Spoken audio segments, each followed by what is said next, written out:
ആയിഷ ബീബിയെ പ്രവാചകൻ വിവാഹം ചെയ്തിട്ടില്ല. അസ്സലാമു അലൈക്കും വറഹ്മത്തുള്ളാഹി വബറകാതുഹു. സ്നേഹാദരണീയരായ സഹോദരങ്ങളെ, സുഹൃത്തുക്കളെ, ഇസ്ലാമിനെ തകർക്കാൻ ഇസ്ലാമിൻ്റെ ശത്രുക്കൾ കാലങ്ങളായി സ്വീകരിച്ചു പോരുന്ന ഒരു തന്ത്രമാണ് ഇസ്ലാമിൻ്റെ അകത്ത് കയറി ആശയക്കുഴപ്പങ്ങൾ സൃഷ്ടിക്കുക എന്നത്. ഇസ്ലാമിൻ്റെ പുറത്തു നിന്ന് ഇസ്ലാമിനെ വിമർശിക്കുമ്പോൾ നമുക്ക് പ്രതിരോധിക്കാൻ എളുപ്പമാണ്, വിമർശകരെ തിരിച്ചറിയാനും സാധിക്കും.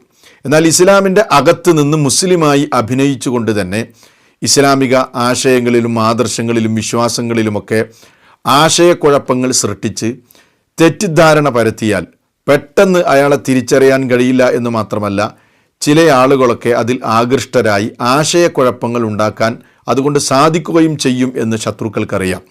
അതുകൊണ്ട് കാലങ്ങളായി ഇസ്ലാമിൻ്റെ ശത്രുക്കളിൽ ഒരു വിഭാഗം പയറ്റിക്കൊണ്ടിരിക്കുന്ന ഒരു തന്ത്രമാണ് അകത്ത് കയറി ആശയക്കുഴപ്പങ്ങൾ സൃഷ്ടിക്കുക എന്നത്.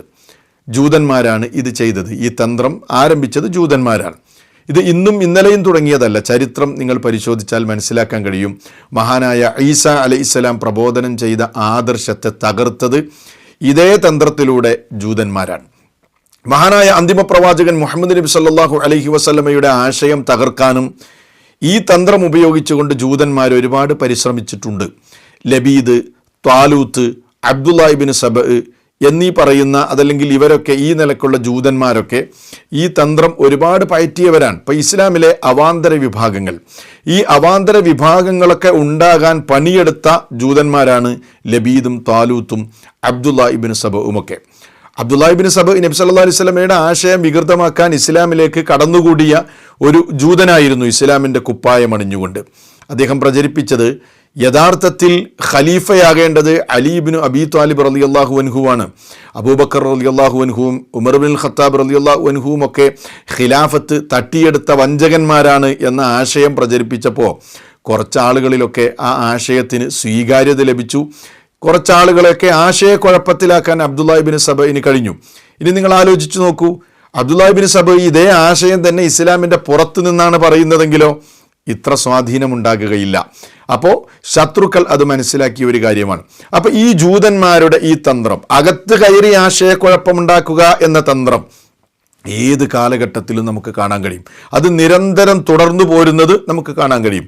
ഇപ്പോൾ ഈ ജൂതൻ്റെ അതേ തന്ത്രമാണ് CH മുസ്തഫ എന്ന് പറയുന്ന ഒരു വ്യക്തി ചെയ്തുകൊണ്ടിരിക്കുന്നത്. അയാൾ ഇസ്ലാമിൻ്റെ അകത്ത് കയറി ഞാനാണ് ഇസ്ലാമിനെ ശരിയായ നിലക്ക് അവതരിപ്പിക്കുന്നത് എന്ന നിലക്ക് ഇസ്ലാമിനെക്കുറിച്ച് കാര്യമായൊന്നും പഠിക്കാത്ത ആളുകളെ ആശയക്കുഴപ്പത്തിലാക്കുകയാണ്. ഇസ്ലാമിൻ്റെ വിശ്വാസ, ആദർശ, ആചാര ആശയങ്ങളിലൊക്കെ തന്നെ ആശയക്കുഴപ്പം സൃഷ്ടിക്കുകയാണ് ഇയാൾ. അതെങ്ങനെയാണ് സൃഷ്ടിക്കുന്നത്? ഹംദും സലാത്തൊക്കെ ചൊല്ലി ആ നിലക്കൊക്കെയാണ് കാര്യങ്ങൾ അവതരിപ്പിക്കുന്നത്. അപ്പോൾ അള്ളാഹുവിൻ്റെ ദീനിനെക്കുറിച്ച് കാര്യമായ വിവരമില്ലാത്ത ABCD ഒന്നും അറിയാത്ത ആളുകളുണ്ടാവുമല്ലോ, അവർ വിചാരിക്കും ഇത് വലിയൊരു സംഭവമാണ്, ഇയാൾ പുതിയ എന്തോ കാര്യങ്ങൾ പറയുകയാണ്, ഇയാൾ പറയുന്നതാണ് കാര്യം എന്നൊക്കെ ചിന്തിച്ചു പോകും. ഇങ്ങനെ മുസ്തഫ ആശയക്കുഴപ്പത്തിലാക്കിക്കൊണ്ടിരിക്കുന്ന വിഷയങ്ങൾ നിങ്ങളെടുത്ത് പരിശോധിച്ച് നോക്കൂ. ഇസ്ലാമിൻ്റെ മൗലികമായ വളരെ പ്രധാനപ്പെട്ട ആശയങ്ങളിലെല്ലാം CH മുസ്തഫ കൈവച്ചിട്ടുണ്ട്. ഇപ്പം നമസ്കാരം വേറെന്തോ ഒരു സാധനമായി അവതരിപ്പിച്ചു. അതുപോലെ തന്നെ നോമ്പിനെ സംബന്ധിച്ച് തെറ്റായ ഒരുപാട് പ്രചാരണങ്ങൾ ഇയാൾ നടത്തി കഴിഞ്ഞു. അതുപോലെ തന്നെ ഹജ്ജ്, ബലികർമ്മം തുടങ്ങിയ കാര്യങ്ങളിലൊക്കെ ഇങ്ങനെ ഒരുപാട് വിഷയങ്ങളുണ്ട്. ഞാൻ ഓരോന്ന് ലിസ്റ്റ് ചെയ്യുന്നില്ല, അതൊക്കെ നമുക്ക് കാണാൻ കഴിയുന്ന കാര്യമാണ്. ഇപ്പോൾ അവസാനം ഞാൻ ഇയാളുടെ ഒരു വീഡിയോ കണ്ടു. അതിലെന്താ പറയുന്നതെന്ന് ചോദിച്ചാൽ, മഹദിയായ ആയിഷ റളിയല്ലാഹു അൻഹ നബി സല്ലല്ലാഹു അലൈഹി വസല്ലമയുടെ പത്നിയായിരുന്നില്ല. നബി സല്ലല്ലാഹു അലൈഹി വസല്ലമ ആയിഷ റളിയല്ലാഹു അൻഹയെ വിവാഹം ചെയ്തിട്ടില്ല എന്ന വിചിത്രമായ വാദവുമായിട്ടാണ് ഇപ്പോൾ അവസാനമായി മുസ്തഫ രംഗത്ത് വന്നിരിക്കുന്നത്. അതുകൊണ്ട് ഈ വിഷയം ജനങ്ങളൊന്ന് മനസ്സിലാക്കുക എന്നത് വളരെ അനിവാര്യമായതുകൊണ്ട് അതുമായി ബന്ധപ്പെട്ട വളരെ പ്രധാനമായ ചില കാര്യങ്ങൾ തെളിവുകളുടെ അടിസ്ഥാനത്തിൽ നിങ്ങളുമായി പങ്കുവെക്കാൻ ആഗ്രഹിക്കുകയാണ്. ഈ വീഡിയോയിലേക്ക് നിങ്ങളെ എല്ലാവരെയും സ്വാഗതം ചെയ്യുകയാണ്.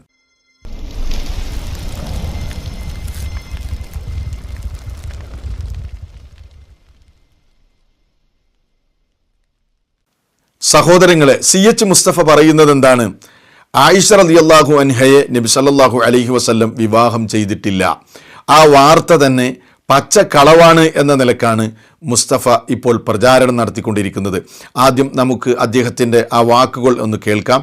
ശേഷം നമുക്ക് വിശദമായ നിലയ്ക്ക് തന്നെ ഈ വിഷയം കൈകാര്യം ചെയ്യാം. ഞാൻ പറയുന്നത് ആയിഷ ബീബിയെ വിവാഹം ചെയ്തു എന്ന് പറയുന്ന വാർത്ത തന്നെ കള്ളമാണ്. ആയിഷ ബീബിയെ പ്രവാചകൻ വിവാഹം ചെയ്തിട്ടില്ല. ആയിഷ ബീബിയോടൊപ്പം റസൂലുള്ള ഭാര്യ ഭർത്താക്കന്മാരെന്ന അർത്ഥത്തിൽ ജീവിച്ചിട്ടേയില്ല. സത്യത്തിൽ മുസ്തഫ പറഞ്ഞതല്ലേ പച്ചക്കളവ്. മുസ്ലിം ലോകത്ത് തർക്കമില്ലാത്ത, ഇന്നേ വരെ മുസ്ലിമീങ്ങൾ നിരാക്ഷേപം അംഗീകരിച്ചു പോരുന്ന, മുസ്ലിം ലോകത്തെ പണ്ഡിതന്മാരെല്ലാം അവരുടെ ഗ്രന്ഥങ്ങളിൽ രേഖപ്പെടുത്തി നൂറ്റാണ്ടുകളായി മുസ്ലിം ലോകത്ത് തർക്കമില്ലാതെ എല്ലാവരും ഒരുപോലെ അംഗീകരിക്കുന്ന ഒരു യാഥാർത്ഥ്യത്തിൻ്റെ മേലാണ് CH മുസ്തഫ ഇപ്പോൾ കൈവച്ചിരിക്കുന്നത്. അപ്പോൾ സത്യത്തിൽ മുസ്ലിമീങ്ങൾ നിരാക്ഷേപം അംഗീകരിച്ചു പോരുന്ന കാര്യങ്ങളിൽ പോലും മുസ്ലിമീങ്ങളിലെ ഒരു അവാന്തര വിഭാഗങ്ങൾക്കിടയിലും ഈ വിഷയത്തിൽ തർക്കമില്ല. അപ്പോൾ എല്ലാവരും ഒരുപോലെ തർക്കമില്ലാതെ അംഗീകരിക്കുന്ന കാര്യത്തിൽ പോലും മുസ്തഫ ഒരു പുതിയ വിഷയമാണ്, പുതിയൊരു ഗവേഷണമാണ്, ഒരു പരിഷ്കരണമാണ് എന്ന നിലക്ക് കൈവച്ചുകൊണ്ട് അത്തരം കാര്യങ്ങളിൽ പോലും സംശയമുണ്ടാക്കാനുള്ള തന്ത്രമാണ് മുസ്തഫ ഇവിടെ ആവിഷ്കരിച്ചു കൊണ്ടിരിക്കുന്നത്. അപ്പം നിങ്ങൾക്ക് മനസ്സിലായില്ലേ, ഇസ്ലാമിനെ തകർക്കുക എന്നുള്ള കാര്യം അഭിപ്രായ വ്യത്യാസം പോലുമില്ല. ചരിത്രത്തിലും അതേപോലെ ഹദീസുകളിലും തഫ്സീറിൻ്റെ ഗ്രന്ഥങ്ങളിലും എല്ലാം രേഖപ്പെട്ട് കിടക്കുന്ന മുസ്ലിം പണ്ഡിതന്മാരെല്ലാം ഒരൊറ്റ സ്വരത്തിൽ പറയുന്ന വിഷയത്തിലാണ് ഈ കൈവച്ചിരിക്കുന്നത്. സഹോദരങ്ങൾ, ഇവിടെ മുസ്തഫ ഈ പറയുന്നത് പച്ചക്കളവാണെന്ന് നിങ്ങൾക്ക് ബോധ്യപ്പെടാൻ മുസ്ലിം ലോകത്ത് ഈ വിഷയം എങ്ങനെയാണ് നോക്കിക്കണ്ടിട്ടുള്ളത് എന്ന് മനസ്സിലാക്കണമല്ലോ. അതുകൊണ്ട് വളരെ പുരാതനമായ, വളരെ പഴക്കം ചെന്ന 3 തെളിവുകളാണ് ഈ സന്ദർഭത്തിൽ നിങ്ങളുടെ മുമ്പിൽ ഞാൻ വെക്കുന്നത്. തെളിവുകളുടെ അടിസ്ഥാനത്തിലാണല്ലോ നമ്മൾ സംസാരിക്കേണ്ടത്. വളരെ പഴക്കം ചെന്ന ഹദീസ് ഗ്രന്ഥങ്ങളിൽ ഈ വിഷയത്തെ എങ്ങനെയാണ് നോക്കിക്കണ്ടിട്ടുള്ളത്, അതേപോലെ തന്നെ ലോകത്ത് വളരെ പ്രസിദ്ധമായ തഫ്സീർ ഗ്രന്ഥങ്ങളിൽ എങ്ങനെയാണ് ഈ വിഷയത്തെ കൈകാര്യം ചെയ്തിട്ടുള്ളത്, അതേപോലെ തന്നെ ചരിത്ര ഗ്രന്ഥങ്ങളിൽ, അത് ഈ അടുത്ത കാലത്തുള്ള ചരിത്രത്തിലല്ല, വളരെ പഴക്കം ചെന്ന ചരിത്ര ഗ്രന്ഥങ്ങളിൽ ഈ വിഷയത്തെ എങ്ങനെയാണ് രേഖപ്പെടുത്തപ്പെട്ടിട്ടുള്ളത് നമുക്ക് പരിശോധിക്കാം. എന്നിട്ട് നമുക്ക് മുസ്തഫയുടെ ഈ വിചിത്രവാദത്തിന് എന്ത് തെളിവാണ് എന്ന് നമുക്ക് അദ്ദേഹത്തോടും ചോദിക്കേണ്ടതുണ്ട്. നിങ്ങൾ ഈ കാണുന്നത് വളരെ പഴക്കം ചെന്ന, അതായത് ഹിജറ 197 നോട്ട് ചെയ്യണം, ഹിജറ 197 വഫാത്തായ അബ്ദുള്ള ഇബ്നു വഹബുൽ മിസ്രി എന്ന് പറയുന്ന വളരെ പ്രസിദ്ധനായ പണ്ഡിതന്റെ ഹദീസ് ഗ്രന്ഥമാണ്. അൽ ജാമിഅ എന്നാണ് ഈ ഹദീസ് ഗ്രന്ഥത്തിന്റെ പേര്.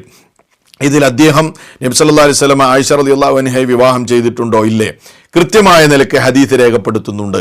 ശരിക്കും നിങ്ങൾക്ക് കേൾക്കാം. അൻ ആയിഷ റളിയല്ലാഹു അൻഹ റിപ്പോർട്ട് ചെയ്യാണ് കേട്ടോ. സൗജിൻ നബി സല്ലല്ലാഹു അലൈഹി വസല്ലം, ആരാണ്?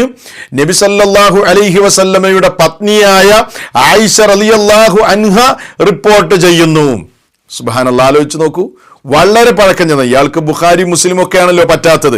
ബുഖാരിയുടെയും മുസ്ലിമിൻ്റെയും ഒക്കെ വളരെ പഴക്കം ചെന്ന, അതിനു മുമ്പ് ഒരുപാട് വർഷങ്ങൾക്ക് മുമ്പുള്ള ഹിജറ 197 വഫാത്തായ പണ്ഡിതനാണ്. അദ്ദേഹത്തിന്റെ ഹദീസ് ഗ്രന്ഥത്തിൽ രേഖപ്പെടുത്തി വെക്കുന്നത് നബി സല്ലല്ലാഹു അലൈഹി വസല്ലമയുടെ പത്നിയായ ആയിഷ റളിയല്ലാഹു അൻഹ ഖാലത്ത്, അവര് പറയുകയാണ്, തസവ്വജനി റസൂലുള്ളാഹി സ്വല്ലല്ലാഹു അലൈഹി വസല്ലം, അല്ലാഹുവിന്റെ റസൂൽ എന്നെ വിവാഹം ചെയ്തു. വഅന ബിന്തു 6 സിനീൻ, എനിക്ക് 6 വയസ്സായിരുന്നു വിവാഹ കരാറ് നടന്ന സമയത്ത് എൻ്റെ പ്രായം. മുത്തവഫ ഖദീജ റളിയല്ലാഹു അൻഹ മരണപ്പെട്ട സന്ദർഭത്തിൽ.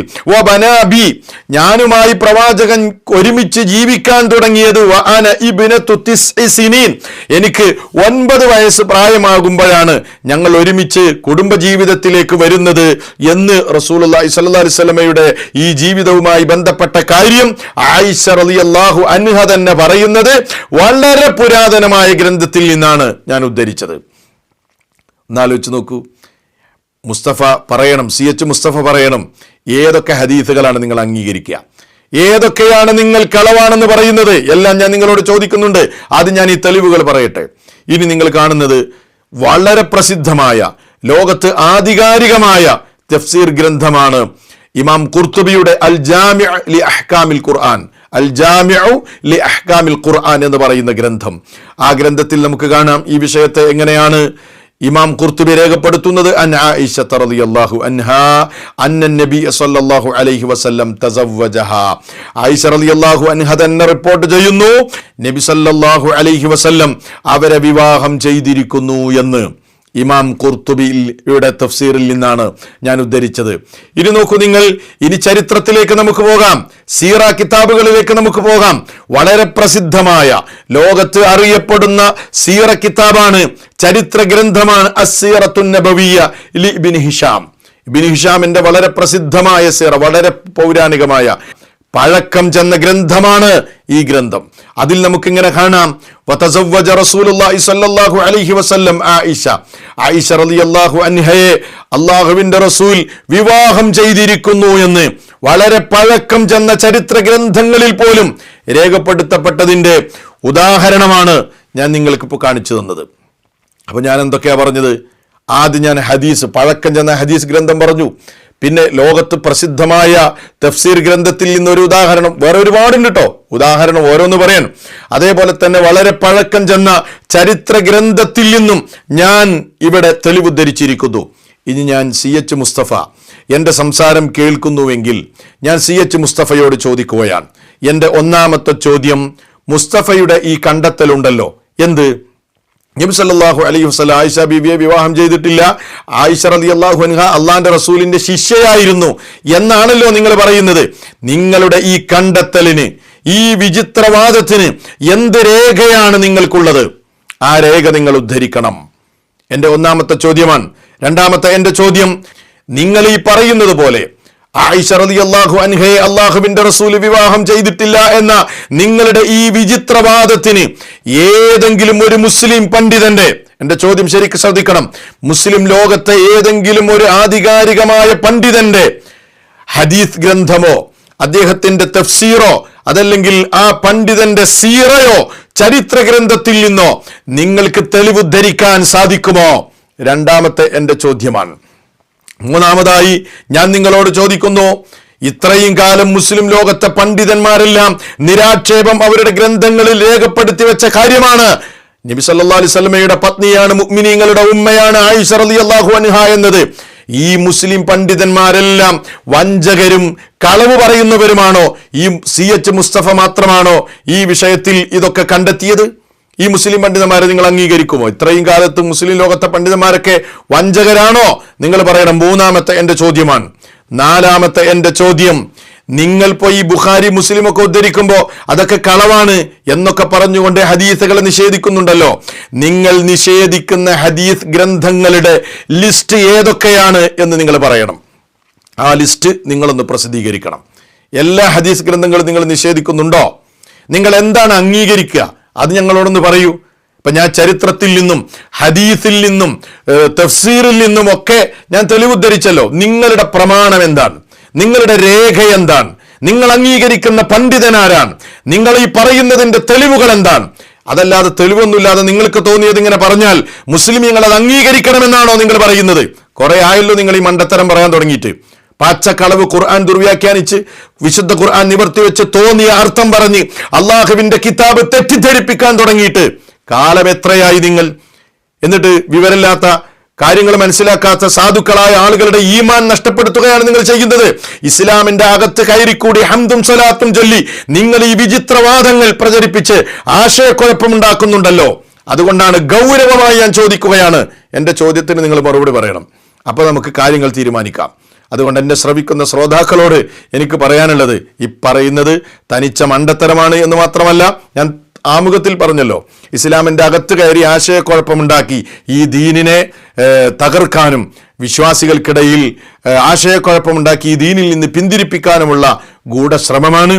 ആ ഒരു ശ്രദ്ധ ഈ വിഷയത്തിൽ നിങ്ങൾക്കുണ്ടാകണമെന്ന് ചുരുക്കി ഞാൻ സൂചിപ്പിക്കുകയാണ്. ഇനിയും ഇയാളുടെ വിഷയങ്ങൾ പലതുമുണ്ട്, അതുമായി നമുക്ക് വരാം. എല്ലാ കാര്യങ്ങളും നമുക്ക് വിശദമായ നിലക്ക് തന്നെ ചർച്ച ചെയ്യാം. സത്യം സത്യമായി മനസ്സിലാക്കാൻ അല്ലാഹു എല്ലാവർക്കും തൗഫീഖ് നൽകി അനുഗ്രഹിക്കുമാറാകട്ടെ. വസ്സലാമു അലൈക്കും വറഹ്മത്തുള്ളാഹി വബറകാതുഹു.